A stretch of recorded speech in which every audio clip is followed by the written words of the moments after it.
damn podcast. Keep going, Lizzie. We're gonna keep this going. Keep going. So there was a post that said, I wanna read it exactly verbatim like what it says, but I shared it on my Facebook. There's a bride in a wrong way to love Somebody. You heard that little harmony we just did? I didn't even notice. We raw as hell. Okay, it says, I want to relearn love the healthy way. And I said, be careful what you ask for. And I said that because people will say, I want to be loved the right way. But when it comes along, you haven't dealt with your trauma. So you can't reciprocate that love. Or you run from it because it's too good to be true. And that person has to have something wrong. Like, what's wrong? And I'm speaking from a place of experience, right? Right. And then there's a lot of unlearning to do. Like, you have to do a lot of self-work in wanting to be loved correctly. It's a lot more work than people Doing to you. Yeah, it's a lot more work than people think that it is. It's a lot to unlearn. It's a lot to learn about yourself. It's a lot to learn about your trauma. You're going to be triggered. You're going to have those moments where you revert back to the old you and you have to collect yourself and say, I'm sorry. Yeah. It's a lot of that. Yeah. It's a lot harder than people perceive it to be. Right. It's like getting healthy. Your fat ass not gonna like getting healthy. you know what I'm saying? You gotta go to the gym, show up. You can't go be strong for somebody else because you fat. Yeah. So you gotta go get strong for yourself first. And that means going to the gym and eating healthy with your fat ass. Damn. Okay, Jonesy. My bad. I just felt like talking shit about somebody. Okay. But that's how it is. You gotta prepare yourself for people to love you. Yeah. People be so unrealistic in their wants and needs. It kills me. Yeah.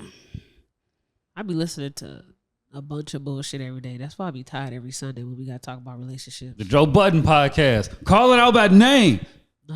Real people about life, nigga. Oh, okay. Just the perspectives that they have on life and what they got going on in their life, and it just unrealistic. Like that whole accountability thing that we did on the regular pod. I know a person that cheated on their baby moms in other relationship multiple times. She only caught him one time. Before or after the kid? Before. Okay. Before. I think I know who you're talking about. And so the thing that she caught was the cute cheating, the texting or the DMs, not the whole sex cheating. Right. She ain't catch those. But you know about those. Right. To the point where you gave her something from that shit and you blamed it on her. That is insane. Right? So niggas do this every day. So y'all not friends with this person, is it? Yes. Oh, gee. I don't think you think who it is though. It's cool though. I don't want to know who it is. I think they just wouldn't be my friend. Yeah. I was hoping y'all said no. And this knowing how people really be living, it makes me have like I get confused on what to say to my friends sometimes. My sisters, anybody that I have relationships, I get confused on the clarity or guidance to give them because on the one hand, you got forgiveness and understanding and compassion. And grace. And the other one's like, I would have taken this myself. So how would I tell you to keep? You should just keep leaving it him. He just need a little more time to grow, mature. Like, I don't know what's the right thing to say to people right now. You mean like what's the right thing to say to the girl? Both sides. I don't be knowing what is the right thing to say because it's like, what are the things that T will withstand? But I got to take myself out of that equation because it's them. What will you withstand? I still struggle with that. Yeah. Because I'm like, I can't give you advice from where you're at now because I would have never ended up there. And it's not coming from like because I'm perfect or because I'm blah, blah, blah. It's just because the way I live life, me in a situation, even if it's not a person, wouldn't have ended up here because at some point who I am would have kicked in and said, you're not doing this. Yeah. And we've all had our moments where we did do suspicious shit that we thought we would have done in a relationship. Or stupid. Like me shitting in the kitty litter. Stupid Like, shit. And those people has also seen some stuff that they would have withstand if they was in a relationship with that same person that I'm coming to confide them in. So it's like, I don't be knowing what to say sometimes. There's nothing you can say. Right. It's like, do you stay with somebody after they made you shit in the litter box? Yeah. Like, There's nothing you can say. I think you just have to wait. You have to wait it out. You can give as much advice as you want. Right? Yeah. And I was that person. People were like, you need to leave him. You need to leave him. You need to leave him. But you make excuses for a person. You try to forgive them. You try to do X, Y, and Z. There's nothing you can say to either one of those people. One person is going to reach their breaking point and they're going to leave. And one person going to be left with nothing. They're going to be looking stupid. So, and he's probably still going to continue those same behaviors even if he left her. So it's really up to her and how much she wants to take and him to actually get his shit together, because do you actually like her or do you not? The kicker is the person is in a whole totally different relationship now with the person that they cheated on that person with. That's a slap in the And face. he's going to cheat on her. I don't know yet. We don't want to put that out there. But that's a good bet, though. It's a good That's bet. a great bet. But he seems to be the most perfect person ever right now to this other person. Doing everything that other person asks for him to do, like flowers and shit. Sometimes Doing that does it now. happen. Sometimes that does happen. I've seen it. I hate that it happened for me, because the only reason I wasn't buying flowers because I was broke. It's like, nigga, I got just enough for the date and gas, my nigga. Well, he's probably more broke now than he was in the first relationship. He still buying flowers? He did it at least once. You're a good man. He ain't doing none in the first one. Niggas was not affording flowers when I was down, bro. We It's finna go to the tough. movies and go home, gang. I've heard, Jonesy, you can confirm this because you're a man. What's up? I've heard that men oftentimes will stay in a relationship even if they're unhappy, just so that the flack of the relationship not working out does not fall on them. 100%. But I do want to change the conversation to people. Only not because, you know what I'm saying, fuck men, but I think it'll just be a conversation. Because even as a man, I've seen that from a woman. And it's a land on people. So I just wanted to change that to people so we could talk to more people. What do you mean, people like? do that.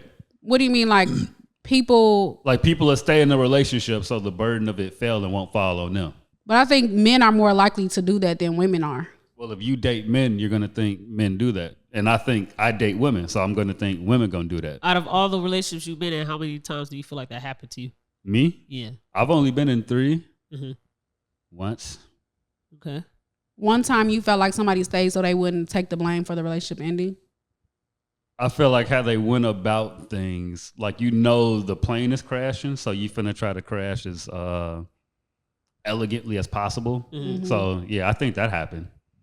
All the relationships I've been in, which is also 3, they would have stayed with me forever. And they've been with women. Huh? And they've been with women, right? Yeah. No, they were all with men before too. Your relationships? Like the women that I've dated, none of them were lesbians.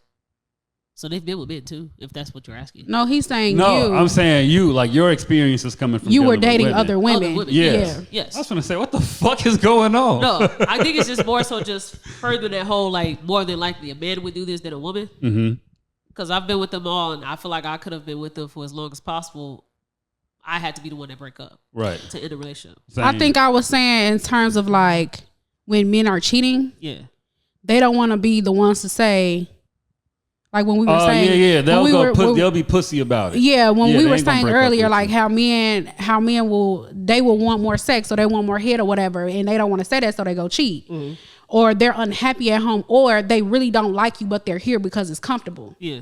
Yep. They won't say that. They'll just let you break down crying every couple of weeks, saying you don't understand what's going on, just so when you finally get to your breaking point and say, fuck it, I don't want to do this no more, they can say, well, I'm not the one that broke it off. Yep. You were. But in our actuality, the whole time they was in that relationship, they hated being there. They didn't want to be there. They didn't really like that girl. Yes. They were just comfortable in that situation. So they tried to make it seem like it was her. It's you, it's you, it's you. Exactly. And it's your fault the relationship ended. Yeah, and You that's broke fucked it up off. because that girl could have went on and found somebody else and could have lived happily fucking ever after. But because you want to be a dickhead for some consistent pussy, because let's call it what it is. That's really what it is. You holding on to this shit because it's safe, not because you really want to be here. Yeah, people gonna hold on to they safe bet for as long as they can until they found another safe bet. And now you gone. That's why I tell niggas self-assurance and surety is how you get in and out of a relationship. You got to be sure of yourself. It's the fact that it doesn't happen in other ways of living. Like, why you don't hold on to this job until you get another job? Right. No, you finna quit this motherfucker today. No. Hey man, you gotta have the gift of hustle, baby. I am a job quitter. Well, I was a job quitter, my boy. I do not recommend that shit though. Damn. Your ass better have some shit lined up. What happened that told y'all that your boyfriend or your girlfriend was not your wife or your husband? We ain't even get to. I gotta be careful here. Not starting the sentences and then ending them. Yeah, gotta be careful here. It's Patreon. Gotta be careful. When did I recognize it? This is gonna sound bad because it's podcast talk, but it's like just when I wasn't being listened to. I'm like, gang, you can't listen to shit. And it wasn't just listening to me. Like I'll see like how Shorty would maneuver with other people. And I'm like, you don't really listen well. Like you're a selective listener. Like when there's some shit, you know what I'm saying, you into, cool, like you'll kill that shit. But when it come to giving up and, you know, being a part of the situation instead of being the situation, you check out. Okay. I don't like that. That ain't a good team player character trait. Lizzie, when did you know that Cortez wasn't the one? Damn. That's not his real name. Oh. That's his fake name that he went by. That he told other women was his name. Yeah. He had dual personalities. Anyway. Jonesy. Was he at least Hispanic? No. He was as black as they could be. That is hilarious. It took a long time. You couldn't tell me shit. You really couldn't. You couldn't tell me that he wasn't my person. You couldn't tell me that. And looking back on it, it's like, bitch, be fucking for real. Yeah. You thought that was your person? Like, what? Bitch, you're stupid. But that was me being young, dumb, stupid, whatever. Just, I guess what I needed. And I don't fucking know. Yeah, put that pride and ego in check. Yeah, but you told him he was that person from day one. So day 300, you like, shit, nigga, y'all can't tell me nothing about this nigga. Yeah, no. I think what it was for me is that when I realized him being a repeat offender, like it just wasn't going to change no matter how many times I tried to forgive him or move on from what previously happened. And I was that girl that had a boyfriend who flirted, DMs, text messages. Later found out that it was whole ass videos of him jerking off on the toilet. Yeah. On the toilet? Where's the etiquette, bro? Do that shit in the bed like a normal fucking person. On the toilet. Just jacking his shit. Yeah. But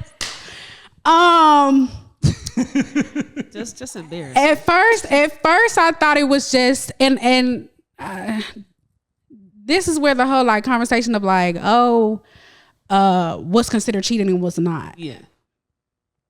At first I was like, oh well, it's just like he don't really cheat like physically, it's just like DMs blah blah. So I thought. Yeah. Right. But then a girl came clean to me from she talking about 5 years ago. Whoa. What the fuck do you mean 5 years ago? And I'm just finding out about another sexual endeavor. So it's just like, why are they reaching out to you? Because he's well, okay, let's clear it up. The first girl that I found out about from 5 years ago, she decided to DM me because me and him had gone on a trip to Canada for my 23rd birthday. Right. Or 24. I think it was 24. Yeah. For my 24th birthday, we went to Canada. So when I came back, she was like, I don't really do this whole drama stuff, but I just want you to know that your man has invited me to his place and he's still trying to fuck with me, even though I fucked on him 5 years ago. Da da da da da da. Bitch, that was 5 years ago. Why you just not telling me? So, like, how did she know y'all went to Canada? Yes. So that's why you feel like that's why she wrote you? Yes, because she knew that me and him were still in a relationship, and she felt like I should know that he's been trying to still get at her, even though it was 5 years ago. Yeah. Yeah. It's real dumb. And then the other girl I found out about because I had an inkling in my gut.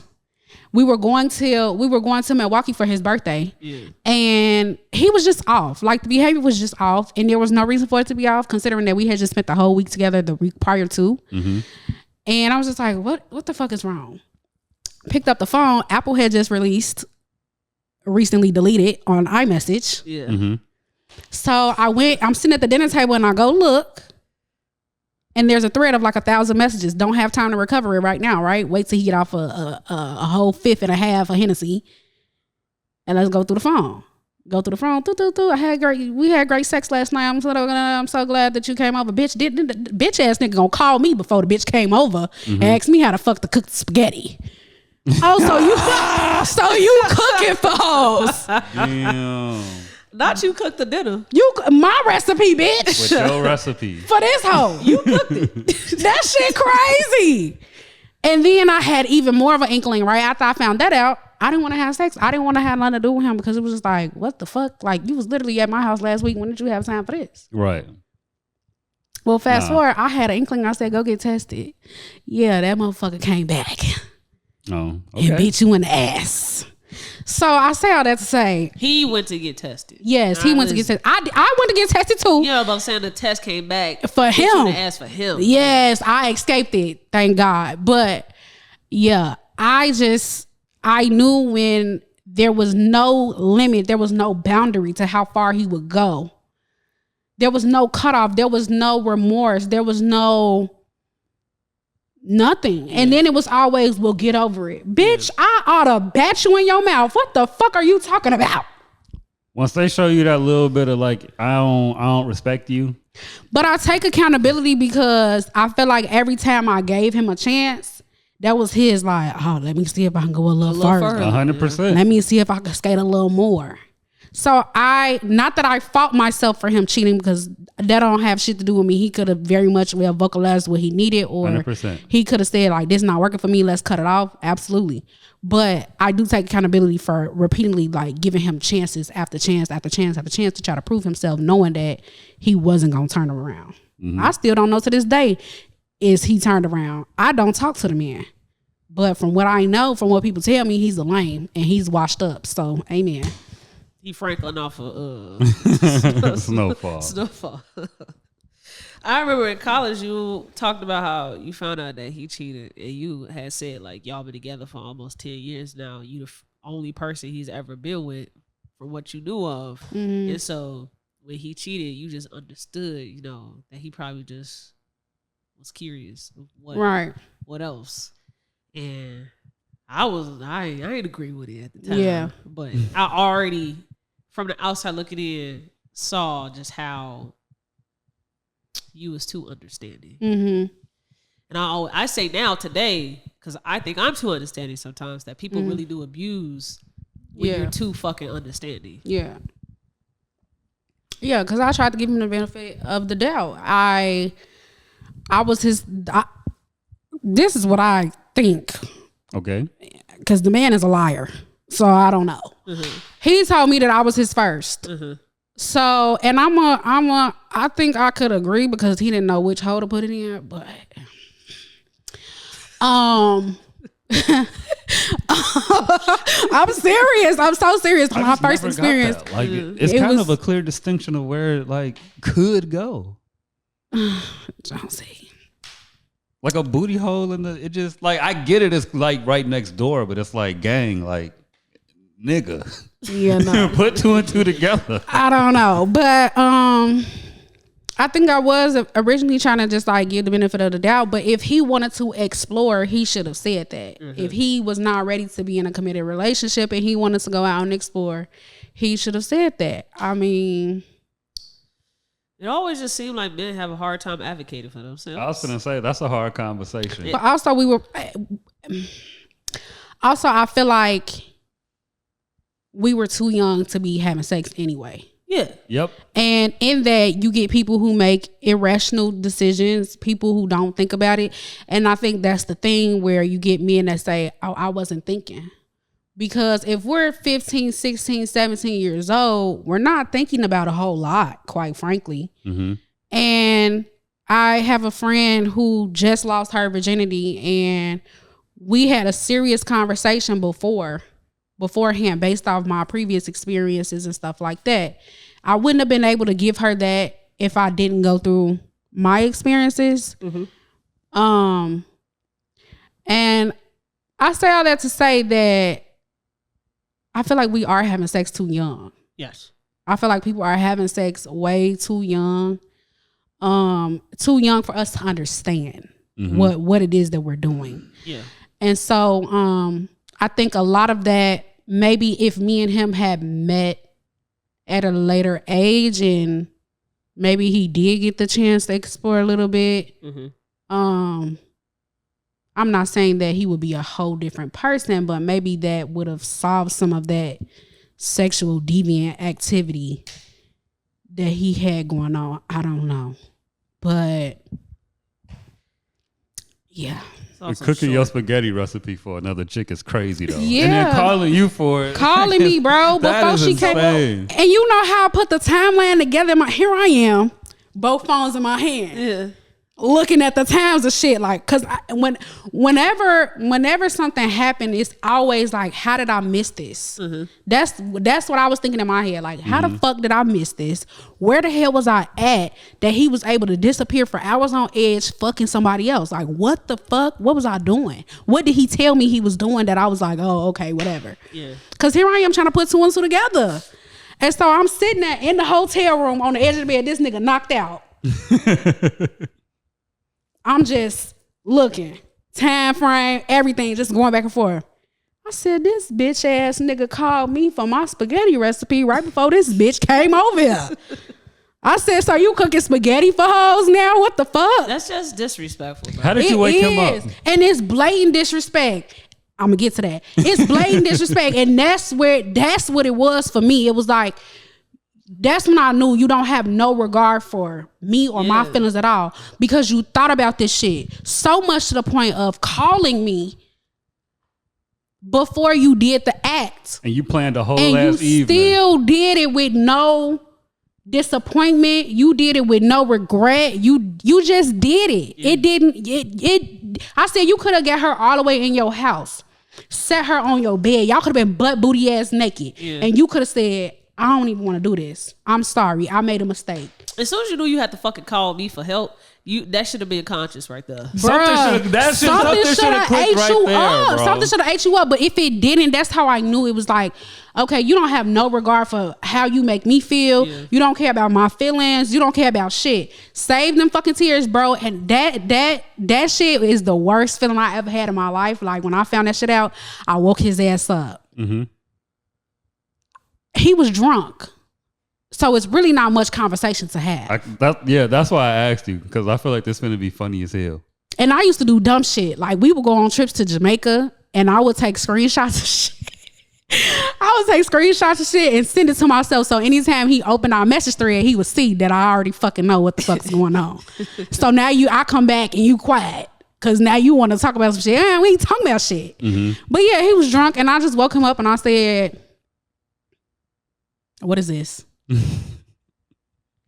And I went the fuck to bed. It's nothing to say. I slept like a baby that night because I already knew what the fuck I was finna be on when we left there.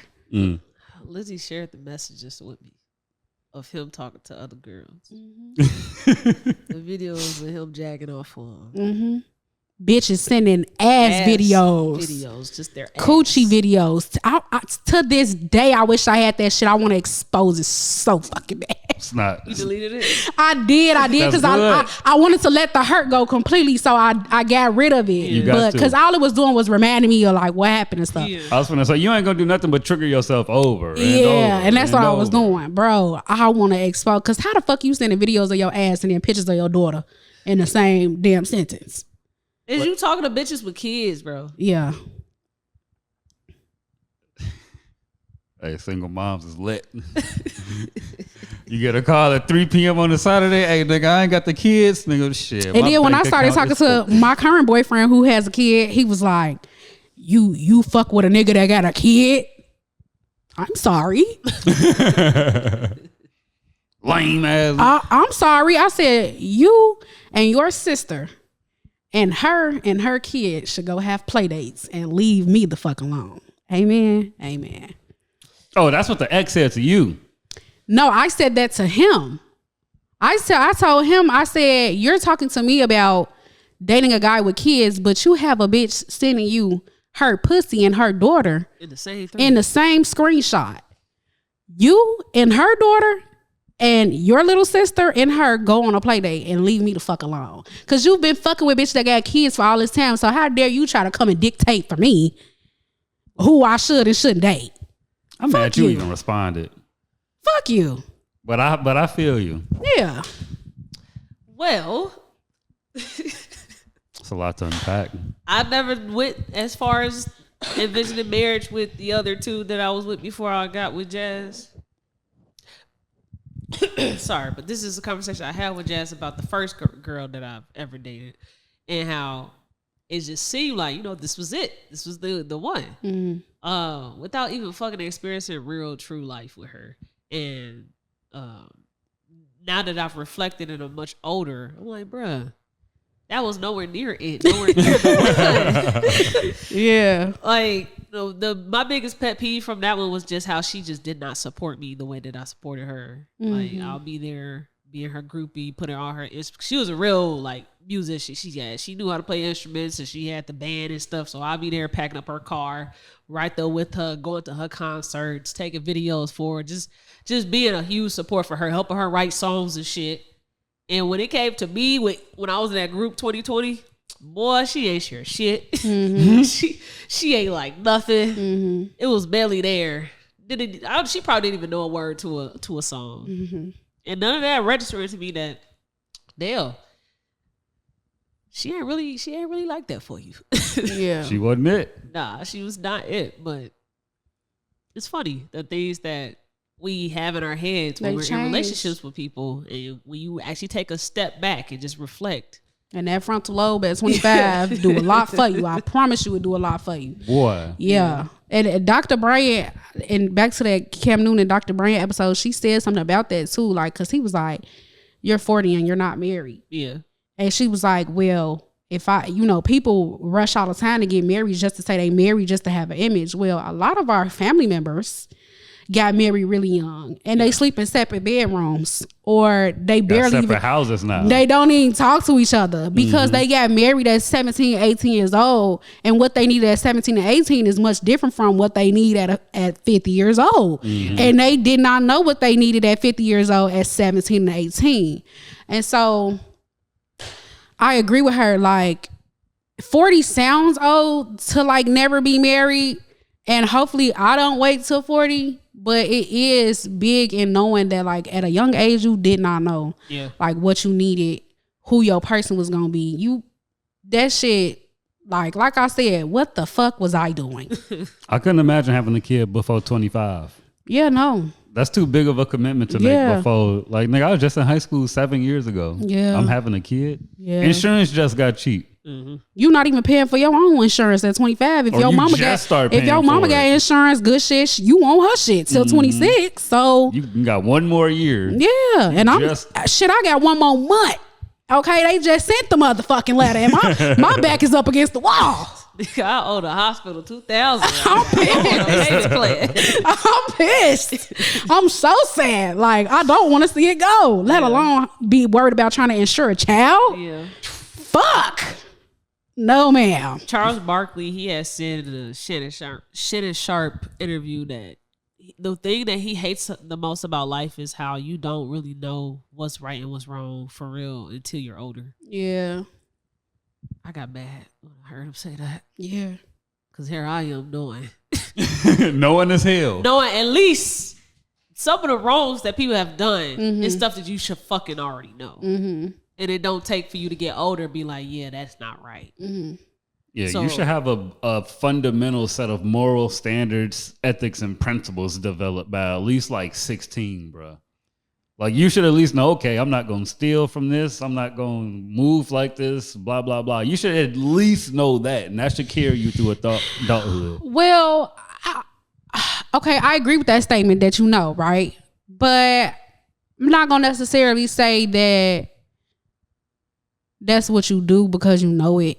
Like, there was a lot of stuff that I knew growing up that I didn't really, like, do. Like, I knew it was wrong or, you know, it didn't really probably align with the moral compass that my parents taught me or whatever, but I still did it.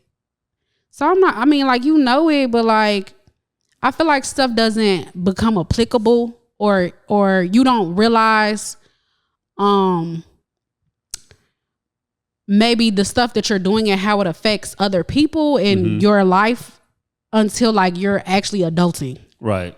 That's something that has to develop because you got to, it's trial and error. Yeah. I feel like then it finally clicks like, oh, that's why I'm not that's why I shouldn't have done that years ago. Or, you know, like it just, I feel like it starts to really make sense when you start adulting and doing things for yourself and you're starting to become your own individual person. It's not they're telling me this because they have authority over me.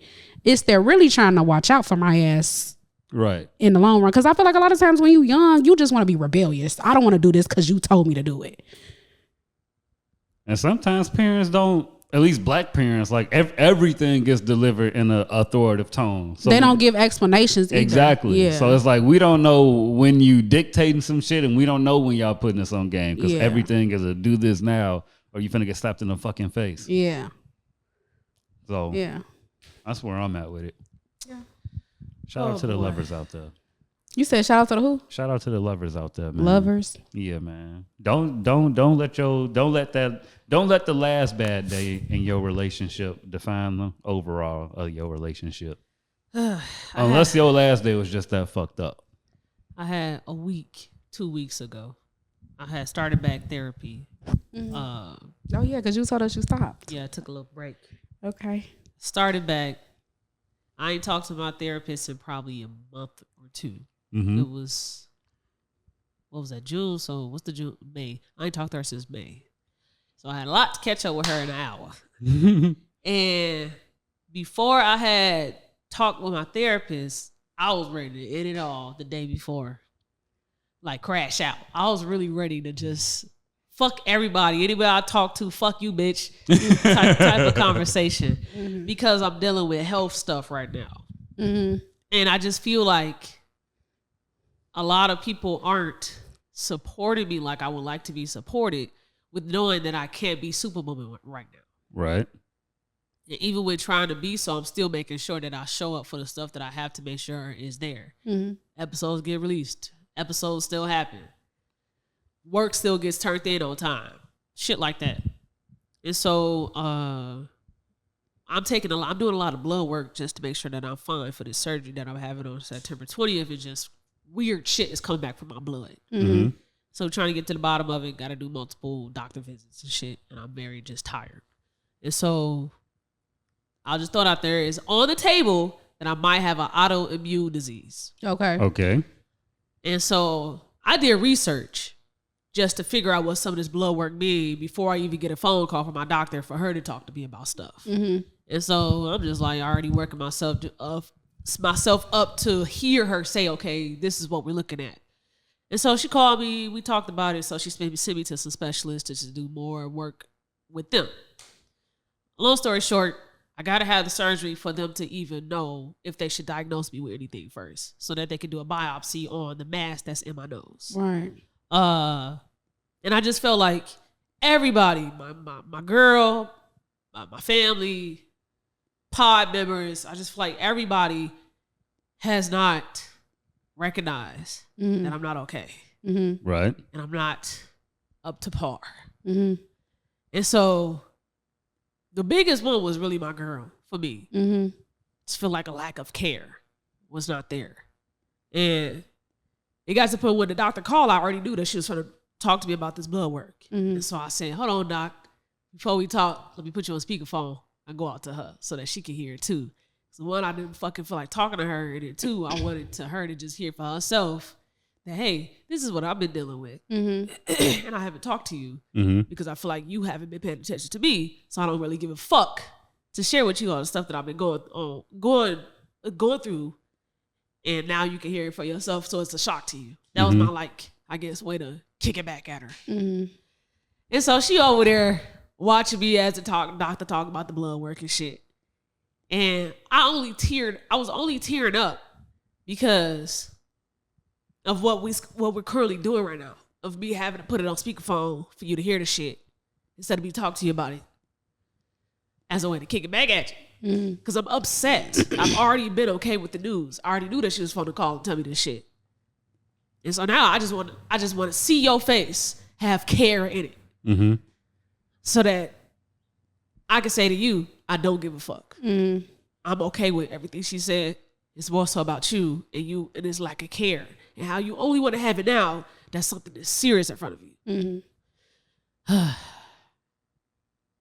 And I always said that I am everyone's savior and problem solver. And the only way for me to fully be listened to and appreciated how I would like to be is if I die.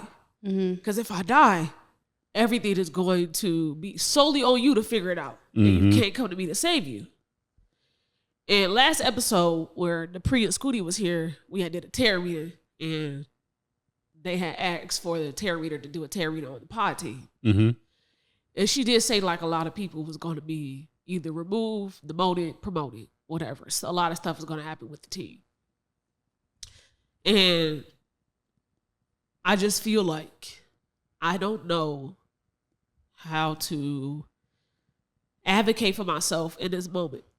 In general, just all through life, how to advocate for myself now that I really can't be 100% to mine. Because these have been, whatever I do have to say to anybody has been the same shit I've always had to say before I wasn't 100%. So me now being 100%, I don't know if I genuinely want to accept any support, care, or help when I've been asking you for this shit way before I wasn't 100%. So are you only doing this because you know that it's serious now? Or are you only doing this because you genuinely fucking aren't listening now? And that's a tough spot to be in. Yeah. Because it's like you could use the help and you want the help, but it's like you don't want to trust the help at the same time. Because once I'm back right, do I get it again? Is this genuinely going to be here? This is genuinely your thing now. You're here supporting me the way that I've asked you to, and this is like you want to do this. This is your thing, and not just for right now because it looks good and whatever. Right? It's annoying. It's so fucking annoying. Nah, people want real, genuine support, or they won't. I feel like if you somebody that won't settle in life, basically for anything, like when they even come to something that's just like support, like you won't even accept it if it's like not genuine because you still feel like you settling for it. Yeah, that's how I am. Like fuck that shit, bro. You knew I needed $20 6 months ago. Now my light's gonna get cut off, and you want to give it? Nah, bro, I'm good. Let me figure this out now. I don't like that shit either. That's how my last week been going too, T. So I'm with you. Especially after walking from New Buffalo to Michigan City. And niggas on my phone like, I would come get you, but I'm like, nigga, I'm in the... Fuck you mean you would?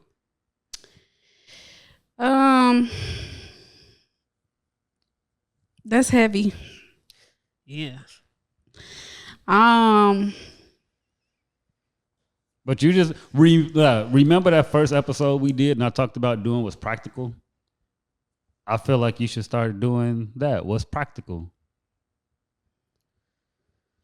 That's not crashing out. Because I probably would have crashed out. I ain't going to hold you. Nigga, in your shoes, nigga, the first text that would have came through, gang, the first person. And that just sucks because your girl is more than likely going to be the first person to feel it because she the closest. She right here. Yeah. So I was like, as soon as you even read or see some shit, she got to feel your attitude change, your mood change, all that shit. I got a question I want to ask you off camera badly. Okay. Ask it on camera. No, okay, I can't. I can't. I ain't gonna do that. I can't. I can't ask it on camera. I can't. Okay. But I got a question I want to ask. Okay. But yeah, find some. Yeah, sometimes, man. Sometimes people be needing that shit, bro. Like, man, you ain't in here, bro. Fuck you, dog. Like, you know. I think what you had said about your dad, like, I just get so tired of talking. Yeah, explaining to people, and I that. It's hard to open yourself up to be It's vulnerable over and over again, and Literally, for it to not to be recepted or received in a way, just to come back and do it. Okay, again. I'm gonna speak from me, because me and you were once really, really close friends, and so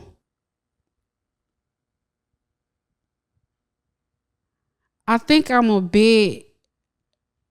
I don't know how to explain, because, like, okay, I understand how you feel, right? And this is like friend to friend. I understand how you feel and saying, like, people are not really, like, showing much concern, or are not questioning, like, are you okay? Or, you know, they should notice that you're not operating at 100%.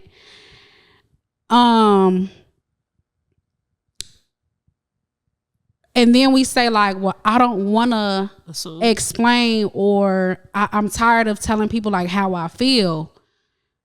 I wouldn't have known if you didn't just say it just now. Like, I knew that you were, like, going through medical things and blah, blah, blah, because we talk about it, like, you know, here and there.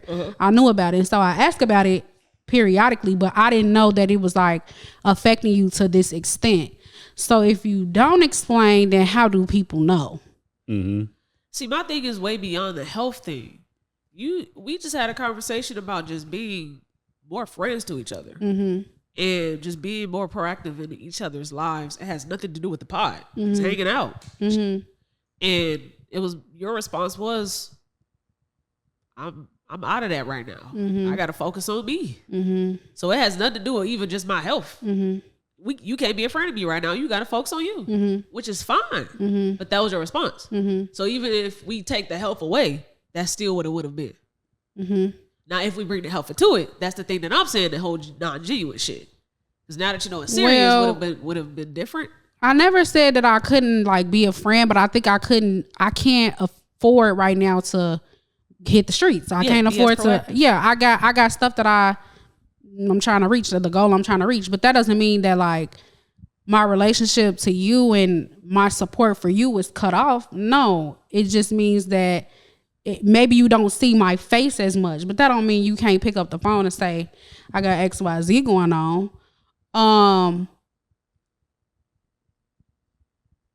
I don't know the extent. I didn't know the extent of to, like, what is going on. So I say all that to say, like, we're used to seeing you operate at 100% and do things to the best of your ability.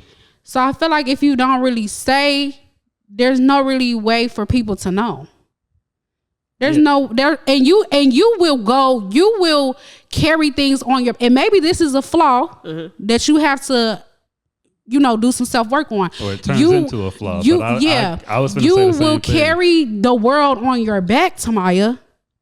Everything could be crashing down and we won't fucking know because you didn't say. You will carry the word on your back for miles. So one thing, because you feel like you have to be superwoman, because you feel like you have to do it because nobody else will. And that's not something bad to be really independent. But when you do have those moments that you are falling apart, you're really good at covering it up. I don't cover it up. I solve my problems. Yeah, like, to you give strong friend. So, and what I learned in therapy, hey, it's good that we can have this, you know, therapy talk. That shit lit. No, but what I learned in therapy is, like, the strong friend. I don't like wearing that claim because I don't got too many friends. Fuck these niggas. But, like, you have a gang face. Yeah, I mean, even besides that, damn, I just fucking lost it. When you're the strong friend, you have a tendency of not being able to express yourself. Cause, like, I done told people flat straight out, like, nigga, my day is fucked up. Hey, nigga, this shit wrong as hell, whatever. And my day is truly, like, nigga, this shit is really fucked up. But since I delivered it in such a monotone way or monotone type of tone, it's like, well, shit, nigga, we might spin the block if we care about you, but for the most part, nigga, you seem like you all right. But Tamaya's always all right. Mm-hmm. And so, because Tamaya is always all right, no one texts. We always talk about how people don't check on the strong friends. Right. Mm-hmm. I don't think that I present myself as the strong friend. I just think that I present myself the way that we all should. Mm-hmm. Solve your own fucking problems. Right. If you really desperately need help, then lean on people. Not lean on people because you know that's the fucking strong friend. Right. And I think people do the latter. That's the strong fucking friend. Let me go lean on her real quick. Facts. Instead of actually being creative and figure out how the fuck I get myself together. Mm-hmm. I receive everything you all are saying. And I think that there is truth there. But I also think that people choose to not help me because they're so focused on their lives that they don't raise their head up sometimes to see how they can be more of assistance for the person that is always there for them whenever they need them. Mm-hmm. So I'll just use you as an example, Jonesy. You've been here for almost 2 years now. Right. You've had the aspiration to want to help with editing. You came in as a producer. Not much was produced. Turned into an assistant. Always had to have conversations about the chapters being uploaded. Making sure there's exactly 10 headlines. Like, it was always just multiple conversations about the same things. Mm-hmm. We still have these conversations about chapters. I just don't do it anymore. Right. So the problem is still there. I just have less energy to keep having that same conversation. Mm-hmm. And so you can say that I'm a strong friend, but at this point, I just think that I'm being taken advantage of. Right. I got an example. Yeah, and this is the first time that it's being voiced to me, even though you shouldn't, because the chapter should be done. We both had that conversation. Yeah. We agreed to it. So you not wrong. It's just expressed differently now. Yeah. But I have been meaning to talk to you about that. We could do that offline, but yeah. Life's been kicking my ass too. I bet. Life is always kicking everybody's ass, gang. But I don't have that excuse when I don't show up for you. Because I make sure to show up for you. No, you could have that excuse with me. No, what I'm saying is but that I feel excuse you, for though. me don't Yeah. always be. It don't be there. You cannot say that T let you down. If you did, please tell me. Right. Have I ever let you down before, Lizzie? No.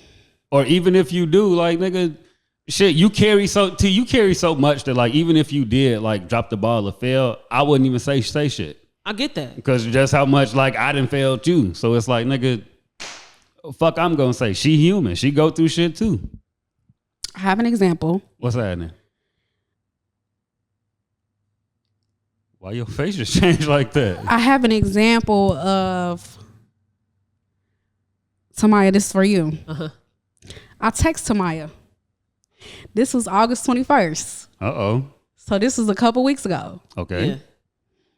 I text her about Wheel of Fortune on her TikTok because Tamaya does Wheel of Fortune on her TikTok. I was just gonna ask, what's Wheel of Fortune? Or, Was that what you was is it telling Wheel us of about Fortune? going live No, and you play Wheel of Fortune? It's Wheel of Fortune, Okay. Yeah. So she does Wheel of Fortune on her TikTok. So she was doing it and I was looking for it and it wasn't popping up. Yeah. So I was like, what happened to Wheel of Fortune? What's going on? We talked about that for a little bit and I said, are you doing all right otherwise? What did I say? She said, yeah, I'm all right. Busy week at work. What about you? That was it. You said, I'm all right, but you're not. What date was that? The 21st. August 21st. August 21st. What's the day? So that's two weeks ago. I probably had the news too. Yeah, so you weren't all right. You haven't been all right. I haven't been all right, but me talking to people sometimes feels like a burden. Mm-hmm. And it only feels like a burden because what the fuck can you do about this? Nothing. You're just listening. And when I do say things to people, they don't jump to want to support. It's not like when I say lead with accountability, people don't lead with support with me. Right. Mm-hmm. It's the other way around. And then when I do lead with support, their response is, well, I didn't ask you to do that. You just did it. And so I think I did put this on myself where I just don't tell people 100% the full story. Because one, you're not going to be able to support. I just don't think that people can support the way that I do support them. That's just the truth. Right. People don't just be having money tucked away to just in case some shit happen. A lot of humans don't. I barely have that for myself, but I at least make sure that it's something there for me so that I'm not flat ass dead on the fucking streets like some people might have to, where they can't go to Tamaya and ask for some help to pay a phone bill. Right. I did not tell you what the fuck I got going on, because I'm pretty sure around those dates is when I just got the news. So it's still fresh, because it's just the blood works was happening, but going to the specialist to actually corroborate and talk about the shit just happened like last week or so. But the idea of maybe having an autoimmune disease, that's been for at least 3 weeks. I didn't tell Jazz until the phone call with the doctor, so I haven't told anybody. I just didn't feel like you needed to know any of that right now, because I made the conscious decision to not tell anyone until I for sure had a diagnosis. If I wasn't getting that, then I didn't need to ruffle any feathers. That's just what I thought I should have done. My mama don't know this. Nobody knows, but just Jazz, maybe Tamisha, and my homie Reese. Nobody really know. Yeah, I feel like you should tell people. I feel like you should know who to share something with and how to share it with them. Because you could share like, hey, I might have an autoimmune disease with the wrong person, and they might text you every day or some shit. Yeah. Like, oh, what's wrong? And you don't want to hear that shit every day. You only looking forward to what the doctor is going to say or whatever. Whereas you could tell person number 2, like, hey, this is what could be going on. And they're like, all right, cool. When you hear something back, let me know, and then you let me know how to support you in that moment too. I just don't think you should tell them until you for sure know. 100%. That was just always my mindset with this. Well, if you don't, I don't know. I feel like this is difficult because people can't read your mind. They can only read like as much as you show them. And if you don't, if somebody, like, for example, I said, are you all right? You said, I'm all right. I'm assuming you're all right. If you're not wearing it physically, there's nothing for me to like be startled about, because you said you're all right. You haven't seen me though, Lizzie. We haven't seen each other for 2 weeks since the last time we paused. I know. And the last time I laid eyes on you, you looked okay to me, other than what I knew about you personally, what we've shared, what you told me. So like, I don't know. I feel like it might be, I don't want to use the word unfair, but I feel like it might be unfair to feel like people should rally around you if they don't know like what you're dealing with exactly. So I don't want this to be misconstrued. Okay. The expectations that I already have for everyone is not meeting. So without even knowing that I'm going through anything, you're not meeting expectations. And I use Josie as an example just with chapters being uploaded on time. That has nothing to do with my sickness. But that has been a constant thing since joining the team. Me and you and our friendship, being proactive and hanging out and trying to get back to where we were at, hasn't been a thing. I voiced it, but the actions haven't been showing that that's something that we both would like for each other. So take health away from it. That's what I'm focused on. That's what I'm talking about right now. That type of support. I'm not talking about being here for me that I know I got some shit going on. That's what I'm talking about. But if you're not in the space for that, because I heard you and I understood you. Right. I get it. Right. But and that's why I said it's always that when I have these conversations and I advocate for myself of what I would like to see for my relationships, it's always not right now. So what are you doing for it to eventually turn to okay now? Because niggas have been broke, waiting for jobs, in and out of jobs for years now. When is it going to be now? So what are you doing so that we can actually experience life together? And this is not just in general. Yeah, we just talking. All my loved ones is very slim. I have a small circle that I call loved ones, and it's friends and family. They all on the same type of timing. Everybody's still just focused on themselves, not right now. I'm not rich. It's going to take me a little time too. I might not have to say yes when we all want to go get margaritas. I'm not saying you got to always say yes when it's time to get margaritas. Right. When we going to get margaritas, nigga? That's what I'm on. And like, why can't we get margaritas before my fucking blood all fucked up and shit? Yeah, don't get margaritas when you know my blood fucked up. Right.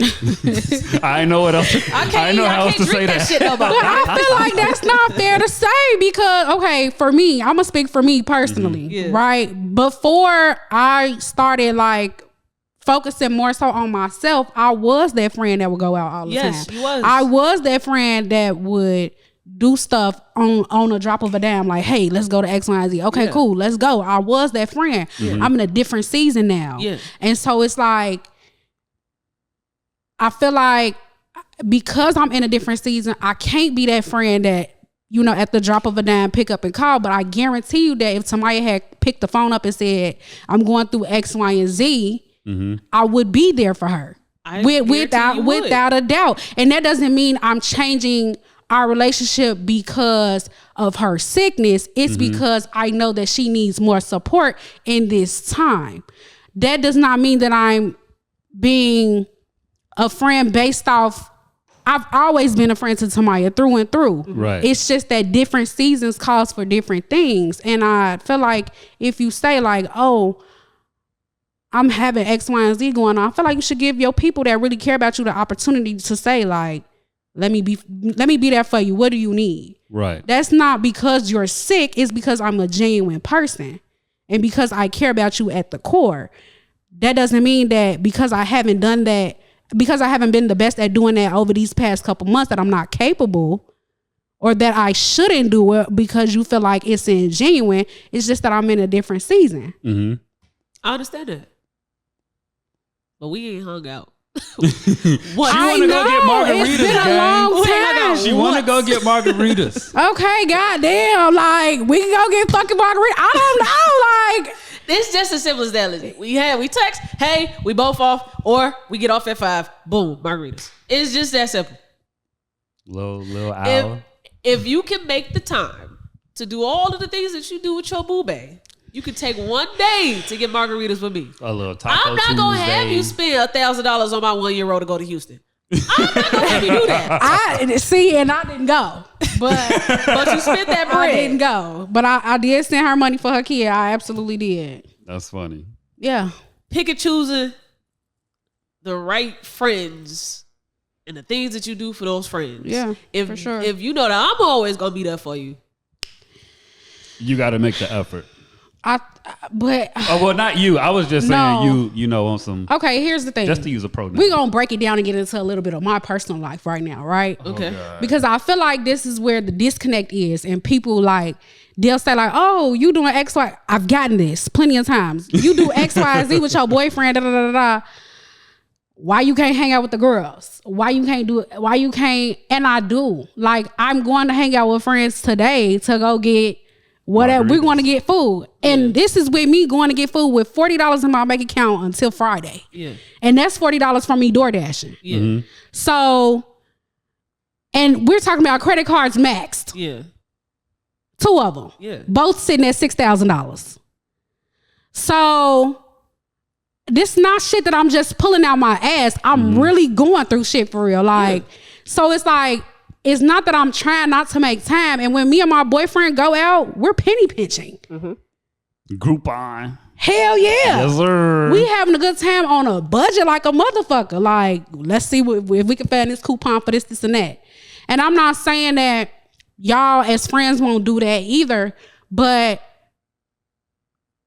I don't like over explaining my personal situation. I feel that. I don't want you to feel bad for me. I'm gonna figure it out. You know what I'm saying? I don't want to let you into that space because quite frankly, it's nobody's business, honestly. But it's just like, I shouldn't have to break it down to you that bad for you to understand that I really am going through some financial shit right now. You know me as a friend. You know me at my core. You know I've always been there. So it's like, you should know that through and through. And I think that's the problem that we all have, is that we don't know how to express ourselves. Advocate. So that too. Well, I'll say me. I don't know how to express myself. I know how to advocate for myself, but I don't know how to express myself. Like, I don't know how to healthily advocate for myself. Like when I stand up for myself, however I have to see that fit, that's what I'll do. Mm-hmm. And that could be good, that could be not. Mm-hmm. And I feel like we all kind of suffer there because it's like if we don't know how to express ourselves or advocate, like find that healthy medium or balance, we're going to feel like we're giving each other too much. When we could be giving each other just enough to where it's like, all right, this the season where I need to be showing up more for this person or and vice versa. Maybe it's me. I just feel like sometimes I ask for the barest of minimums just to get something out of you. Mm-hmm. I think everybody on this team can say that the most of they do is really just show up to shoot. Right. Then none of the back end work. Jay was doing a lot of the back end work where he'll help me with episodes and clips. So if this podcast was to blow up overnight, how would you all respond to that? Would you be the ones that like, oh, money on the table? Like, I hate even the conversations about money or anything just regarding this pod, just knowing how much work I put into it. And I don't complain because this is my baby. This is my passion. But if you all say like, hey, I can help you, I want to help you, then the help should be there. And the expectations that I've set in place upon you should always be met. Because I think I do give everybody bare of minimum. Mm-hmm.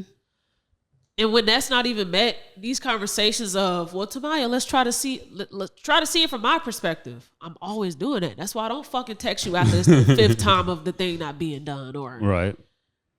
I just feel like everybody's just down bad. And so I just let niggas just walk over me all the time. Because I know what it's like. I know that I was just struggling. And I'm not typically always the one that struggles. Am I rich? No. But do I struggle to where I'm paycheck to paycheck? No. I don't live like that a lot of times. And so I just assume everybody is just down bad. So I try to just stay to myself and just take the fucking knots to my stomach of things not being met. When I feel like it's the bare of minimum. And even when we have a discussion about it, hey, what's going on? Why you haven't done this? It's always, I just not prioritizing the time to do that. I have a question, or actually a statement. Yeah.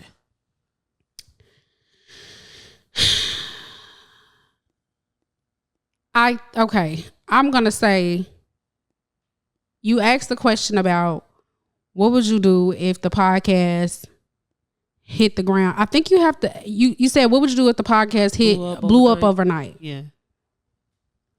Which will require everybody to spend a lot more time here. Because we will have to put in double the amount of work to continue that uphill of success, right? Ideally. Right. For me personally, this is something that I kind of like do in my free time. This is not something that is very like priority for me. Yes. This is like something, okay, if I'm free, if I can fit it in, I'll do it. Yes. Right? Cool. So I think you have to ask yourself, Tamaya, what are your dreams and aspirations for this? And what are your goals for this? Because if your goals are to hit the ground running and have this be the best podcast in the world, number one podcast in the world, very successful, then you have to hire those people that are about that. Yes. I'm not going to be able to commit to helping you get to that success because this is something that I do in my free time. Yes. So it is not a passion for me. It is not a priority for me.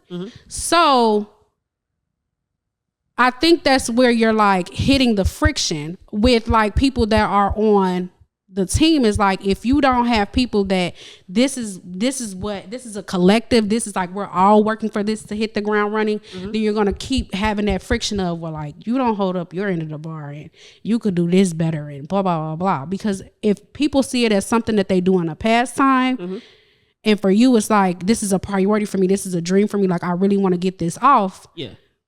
It's going to be hard. Yeah. It's going to create a lot of friction. You have to hire people that are on that same page. Yeah. And that's why you're not a part of this spiel. Yeah. You've never. Because I was finna come back. My bad not to cut you off, T. But this is something that we signed up for. Yes. So it's like we should show up more. Yes. Now these last chapters, I was on fire the last two, but these last ones, this nigga, we already know.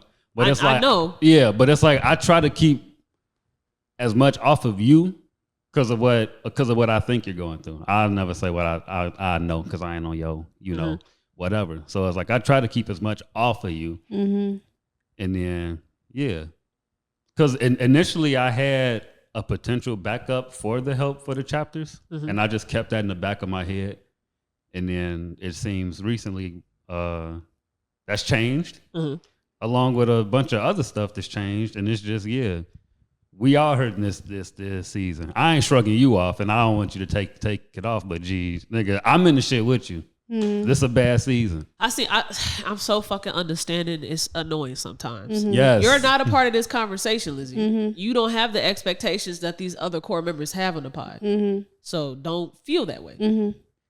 It's when I give you one weekly task and that weekly task does not get done. And if I don't say anything, you will continue to not get it done. So when I do say something that's the same spiel of all time, just wasn't thinking about it. And then you'll do it consistently for a week or two, and then back to not doing some shit. It's the same story since I've started this team. Since you left, it's been the same shit. And because I started the team and I let stuff fly over my head because I have to always do it every week, I just don't have the same conversations every week sometimes because it just slipped my mind that I still got to keep doing what I'm supposed to do every week. Because the thing that I gave you actually doesn't help the success of the pod. It's just something to give you because I have a hard time trusting you right now. So I'm going to give you something to make it seem like you're being proactive and part of the team. But you ain't really doing shit that's really moving the wheel. Me and JR. And so when I do have these conversations with people, it don't even feel like it just feel like a waste of my time because I know why I gave you this, and I know you wasn't gonna meet the expectations. Like I just had a whole Zoom with someone to teach them some shit that takes them 5 minutes out of their day. Oh, it's easy. Okay, I can do this, bro. Cool. And you only want me to do this once a week? I got you. Have not done it, and I taught them 3 weeks ago. Have not done it. They're supposed to do this once a week. Takes them 5 minutes out their day. So I'm not complaining. I'm not unrealistic. You're not a part of this chat. Things have to be changed. And I do need to hire people. That's the conversations that I'm already having. I just haven't had the conversations with the team to let them know that you niggas are going to get replaced or demoted or whatever. And it's going to happen pretty soon because I can't keep doing it, especially the knowing that I'm sick. I really cannot keep doing this. When Jay left, I knew that shit was going to be real bad for me. Boy. Because he was the only one that I can lean on and make sure, okay, at least if I can't do these clips, I got to rest. Jay will make sure is taken care of or some shit. So, yeah. You ain't the issue. But everything you said is valid. I've already said these things. I know these things. I just got to do it. Yeah. But that is why I bought a new computer, though. Because once Jay left, I'm like, yeah, let me go ahead and upgrade some shit. And I still didn't upgrade enough. I haven't posted a clip. I seen that. In many episodes. I noticed that. I can't. I was looking at the page the other day and I was like, where are the clips? The pod is not going to grow at the speed that it's doing right now. It's hard. I can't do more than just what I'm currently doing right now. So now I'm trying to pay someone to make clips for me so that at least I can do that part of the task. Yeah, it's been tough out here. And it's to the point where I'm about to stop doing the pod as much and focus on more just me so I don't have to have expectations of people. That's where I'm at with now things. Like I cannot rely for shit because I give you the tiniest of a responsibility. You can't even do that. So unless I want to commit to fully paying people that's not a part of the grind that we've been part of for 2 years, I'm going to have to either keep doing this myself, struggling, or pay the niggas that I need to get it done for this to actually grow like I know it can. Yeah. We got all the fucking hype, the looks, but the numbers ain't there right now. And it's annoying me because I know where we're supposed to be right now. If these other people, everybody else just do their one fucking task and actually help out. Like the pre-call to yesterday, it was like, hey T, y'all shooting Sunday? I'm like, yeah. And he like, oh, okay. You need anybody on the couch? I was like, no, we good, but you can be in the back if you want to. And he was like, okay, cool, I'll be in the back. He didn't end up coming today because he said his stomach was fucked up. But just like little nuances like that means the most to me because, nigga, we down Jay. Right. We need somebody in the back. Like, we got 6, 7 people on the team. Mm-hmm. Just show up and be in the back. You ain't got to be a part of the conversation. Just show up, go home. Mm-hmm. You ain't got to stay for both episodes. Just show up and help with one. Something. Help drag the wagon. Like it's something that can be done. Yeah. Mm-hmm. Yeah. That's it. I'm done talking. What else we got for the Patreon? We had some talks. I don't feel like talking about that shit no more. Judge Mathis asked him to get his life together. That's all he got. Not Judge Mathis. That shit was crazy. He did cheat. You think he cheated? That man cheated. So, if you don't know, if you're unaware, this is the last topic we'll touch on before we get up out of here. Judge Mathis is divorced. Well, is about to get a divorce. He's currently separated from his wife of 39 years, 37 to 39. And then TMZ stopped him at the airport and was like, "Hey, what's going on, buddy?" And he's just like, "I ain't been prioritizing my wife, putting that time with her. I've been out doing my show all these years, always on the plane. You see me currently right now in the airport, and I need to save my marriage. I'm going to get my wife back." While also on the way to go do some work. Yeah. And he had said that the person had asked him, "Is it infidelities or anything?" And he had this long spiel of like, people been saying kids, I done had babies. People done said it's something about molestation. It's not none of that. Spiel. It's not none of those things. And he said, "Okay, but what about infidelity?" And he said, "Well, you see, infidelity, nah, it can't be the cause of this." But he didn't say I have not cheated or I did not cheat. Right. He just said infidelity can't be the cause of this. That man been cheating. He basically said, "My wife know I've been cheating. She put up with it." He for this said long. there could be some assumptions made based off me traveling and handling work stuff. Nigga, you cheating. He said, "I'm always at these events, always with my buddies. My buddies at these events, but my wife not there. So of course my wife, she might have started assuming." Nah, he definitely feeling it because they've been married for how long? 39, 37 years. Yeah, one of those. He going through a midlife crisis for sure. She finna take all that shit. Yeah. That man better go get his family back. That's what he said. "I'm gonna get my wife back." I hate seeing people go through that, man. As the wife, knowing that he's only here hanging out with your ass because you divorced him. Mm-hmm. How am I supposed to like this shit right now? Oh, they're already divorced? Well, she filed for divorce. Oh, okay. She filed for divorce. And so he's saying, "I got to put the work in. I'm going to get my wife back." Now, Oh, no, it's too late. it's too late for that, bitch. This shit ain't as genuine as I would like. Exactly. That's actually a fucking full circle. I was gonna say, it goes back to, that's a good segue. Didn't even expect that to happen, too. Yeah, I don't want you to have to spend or want to spend time with me after I put in the motion for it. Yeah.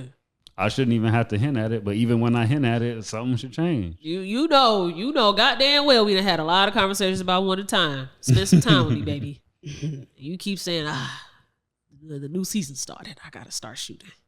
Or the Super Bowl, I gotta go out with the buddies and be in the damn box. Yeah, 39 years is a long time. Do we got kids? Do we know? I don't know.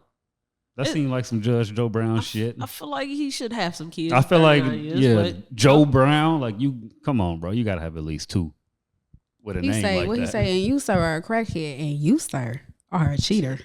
Damn. He's a cheater. So just from this conversation to end this episode, do you think if you're in a place where you are a model to the youth, that you should have a life that reflects what you're teaching the youth? So should you be a good role model if you are a model to the youth? Like you didn't act, like say you're a teacher. Right. 5th grade teacher.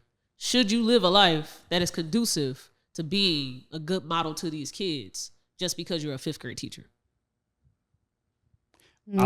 I'll say yes, and then I'll go, there's a time and place for everything. Okay. Because outside of you being a teacher, you're still a person at the end of the day.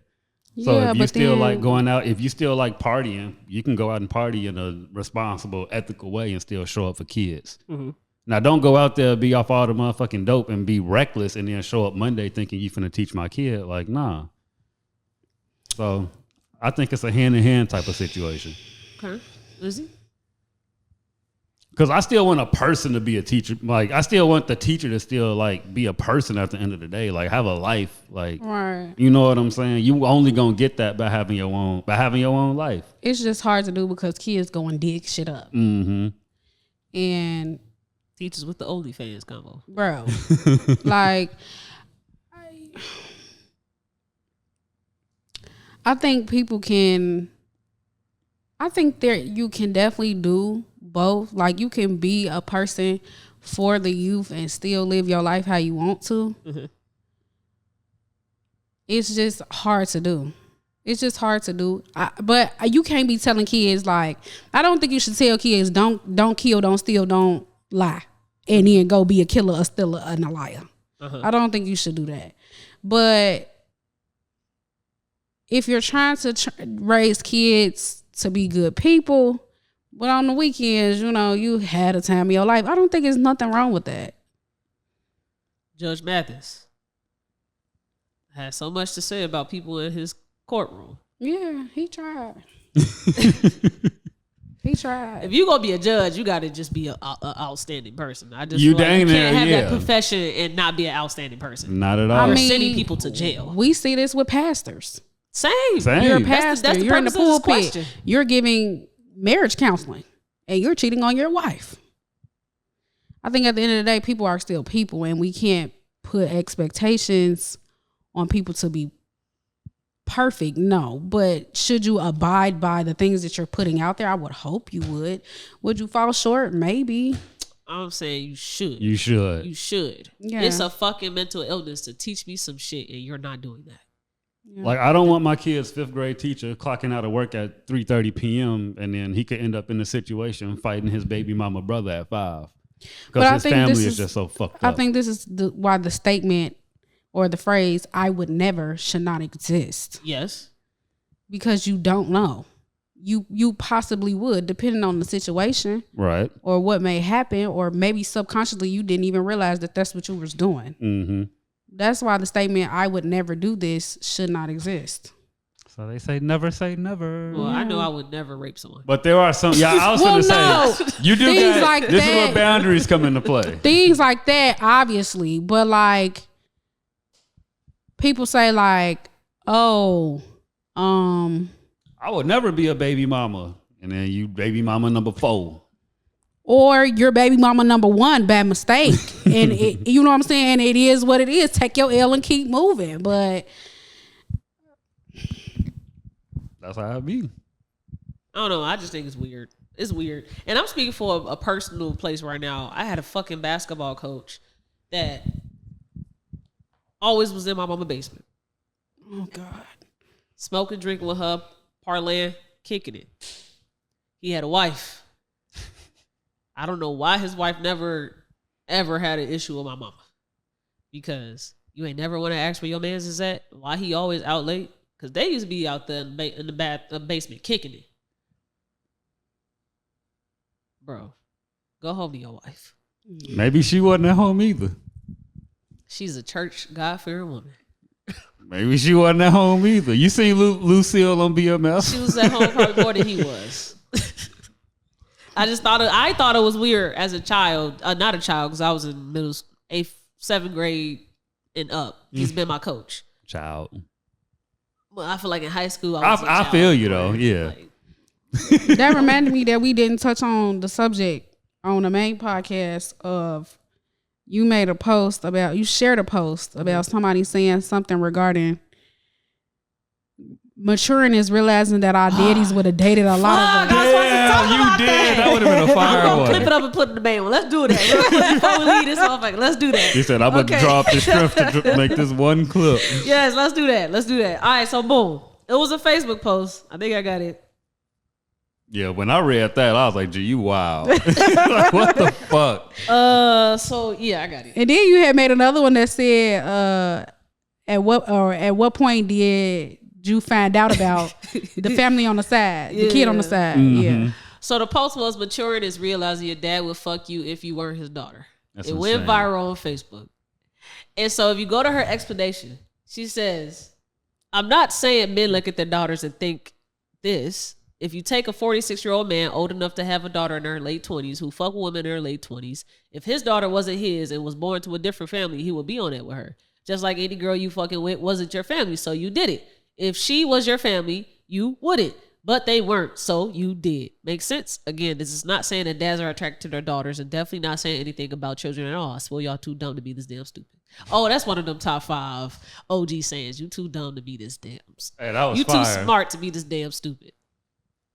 With your smart dumb ass. Yeah. So, of course, her original post was a hook. But that's the whole age gap shit. That's where it stemmed from. Why I put age gap in there. Yeah, from this post right here.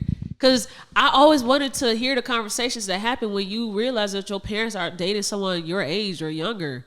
What do y'all talk about? Like, do you say, Dad, what the fuck are you doing? Or how could you date someone the same age as me? Like, that's weird. What's the conversation like? I actually had a conversation with a friend about this because she's dating somebody that's older. And I said, more power to you. If that's what you love, go ahead, do your shit. Yeah. But I also said, I want you to take a minute to realize that he has kids our age. Yeah. And so does that mean that he would be okay with one of his friends dating his daughter? Yeah. That's weird. Yeah. That's really weird. 100%. Mike Smitty. Okay. Him. I guess he got back active on social media last week, and he just started saying a bunch of random shit, tagging people in his posts. And he had said something about R. Kelly. He tagged you? Nah. Oh, I was going to say, that's weird. Nah, he said something about Random R. as hell. Kelly, and he just went on a rant of how, I guess he saw a lot of people's perspectives about like how the parents is at fault, they foul, them girls knew what they were doing, shit like that. So Right. he said, you know damn well if your daughter or if your son was to say somebody touched them or assaulted them, you wouldn't be like, well, let's wait for all the evidence. Okay. And so my way of tying that back into this shit is the same thing. What you just said. Would you fucking want your daughter dating someone Right. the same age as what you're dating right now? Would you be okay if she was now dating your age? Right. We need to find somebody. We do. I wanna know how these conversations go. We need to bring them on the couch. It has to be uncomfortable. I was uncomfortable dating somebody that was the same age as my little sister. She only 20. She 24, 25. I'm 26. I feel weird, like, because my little sister irritating. So why I'm dating you? Yeah. No, 2 years is crazy though. Like, come on, gang. I can't 2 do years it. is crazy. I can't do My it. brother bro. is 33 and he asked me about dating somebody that was my age. I'm 25. And I was like, don't do that. Yeah. Don't fucking do that. Yeah.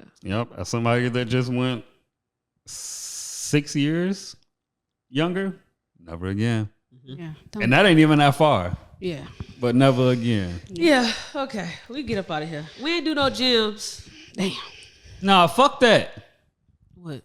I don't know. Shit, drop some gems. You got a gym? I don't think so. You got a gym? No, not right off the top of my head. Let me think.